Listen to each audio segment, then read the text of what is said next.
Hai.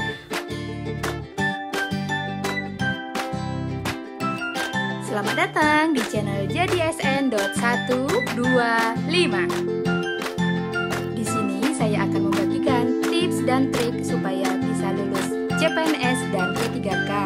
Ayo loh, siapa yang belum lulus tahun kemarin? Ayo kita lulus tahun ini.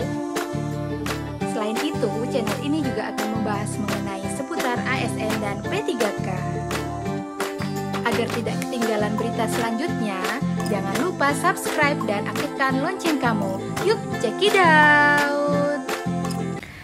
Oke, assalamualaikum warahmatullahi wabarakatuh.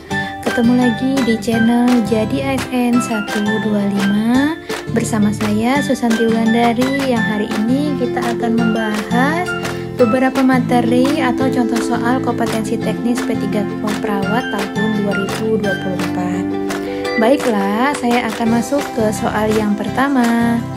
Sebuah puskesmas melakukan kunjungan ke salah satu sekolah dasar di daerah setempat. Perawat puskesmas tersebut bekerja sama dengan tim UKS sekolah dasar tersebut untuk melaksanakan kegiatan penjaringan, di mana kegiatannya meliputi pemeriksaan gigi, mata, telinga, dan kuku pada siswa-siswi kelas 1 dan 2. Apakah upaya kesehatan yang dilakukan oleh perawat tersebut? A. Promotif, B. Pendidikan kesehatan, C. Preventif primer, D. Preventif sekunder, dan E. Preventif tersier. Baiklah, kita akan membaca soalnya terlebih dahulu ya. Upaya kesehatan apa yang dilakukan oleh perawat tersebut, di mana kegiatannya adalah kegiatan penjaringan, pemeriksaan gigi, mata, telinga, dan kuku. Nah, jadi untuk jawaban A itu promotif. Kegiatan promotif itu adalah kegiatan promosi kesehatan, artinya mempromosikan hal-hal yang terkait dengan kesehatan. Kemudian kalau yang B itu pendidikan kesehatan. Pendidikan kesehatan itu biasanya memberikan pendidikan atau sama juga dengan kegiatan promosi yang diberikan kepada salah satu individu ataupun komunitas untuk meningkatkan taraf kesehatannya. Jadi untuk A dan B sudah dipastikan tidak ya teman-teman. Nah, kemudian masuk ke kegiatan preventif. Di sini ada preventif primer, preventif sekunder, dan preventif tersier. Nah, untuk preventif primer ini apa ya? Preventif primer ini adalah kegiatan yang dilakukan supaya atau mencegah agar suatu kejadian atau suatu infeksi tidak mengalami KLB. Jadi supaya inang atau suatu individu yang sudah terinfeksi tidak menularkan infeksi tersebut ke teman-temannya atau suatu komunitas. Dengan cara apa? Misalnya dengan kegiatan imunisasi, pemberian obat cacing. Nah, seperti itu ya. Nah, kemudian preventif sekunder. Preventif sekunder itu apa? Preventif sekunder itu adalah suatu kegiatan deteksi dini. Nah, jadi untuk kegiatan deteksi dini itu supaya penyakit tersebut tidak meluas ya teman-teman. Nah, itu kegiatannya apa aja? Termasuk kegiatan penjaringan, pemeriksaan gigi, mata, telinga, dan kuku di suatu komunitas ya teman-teman ya. Berarti kegiatan preventif sekunder ini kita anggap betul dulu ya. Kemudian apa itu preventif tersier? Preventif tersier itu adalah supaya si penderita tidak menjadi cacat atau memiliki efek samping dari penyakitnya. Misalnya kegiatan perawatan pasca bedah pada pasien diabetes mellitus.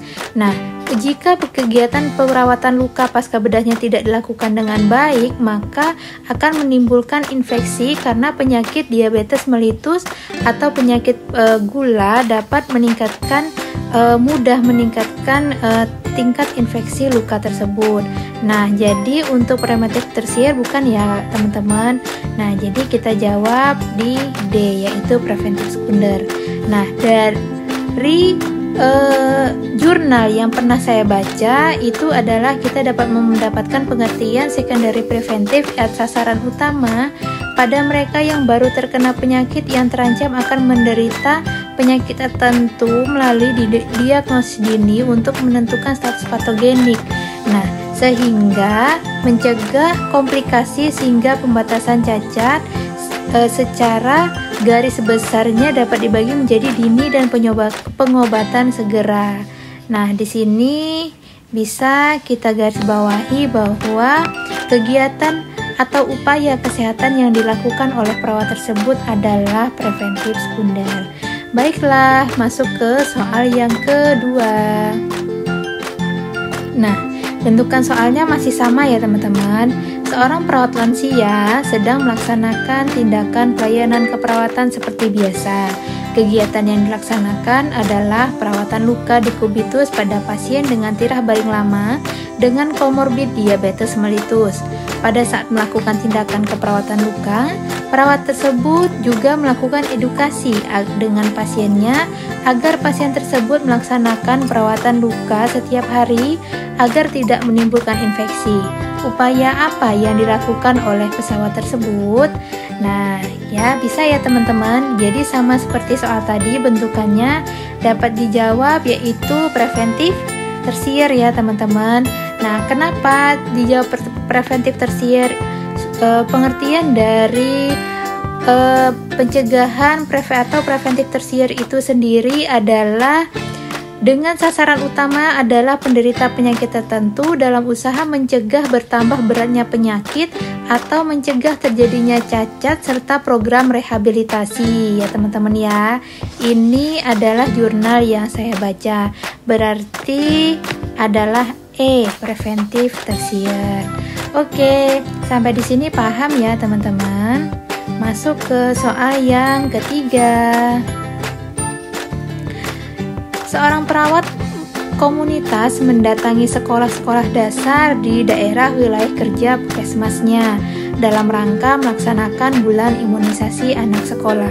Kegiatan ini merupakan kegiatan rutin yang dilaksanakan selama 2 kali setahun.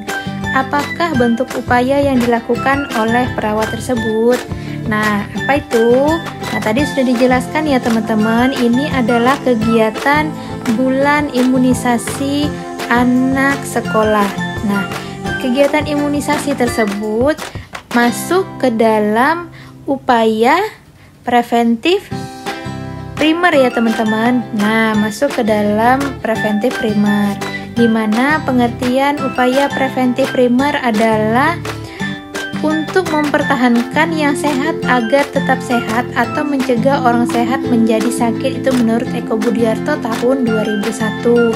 Nah, di sini ada 2 cara. Yang pertama, menjauhkan agen agar tidak dapat kontak atau memapar penjamu, atau yang kedua, menurunkan kepekaan penjamu. Nah, di sini dalam secara garis besar itu biasanya dilakukan kegiatan imunisasi ya teman-teman ya. Nah, kegiatan imunisasi. Nah, berarti kegiatan imunisasi sama seperti di soal, jawabannya adalah Oke, jangan lupa like, subscribe, dan lonceng notifikasinya ya, supaya saya tetap dapat memberikan konten-konten terbaik untuk membahas soal-soal P3K tahun 2024. Terima kasih dan see you.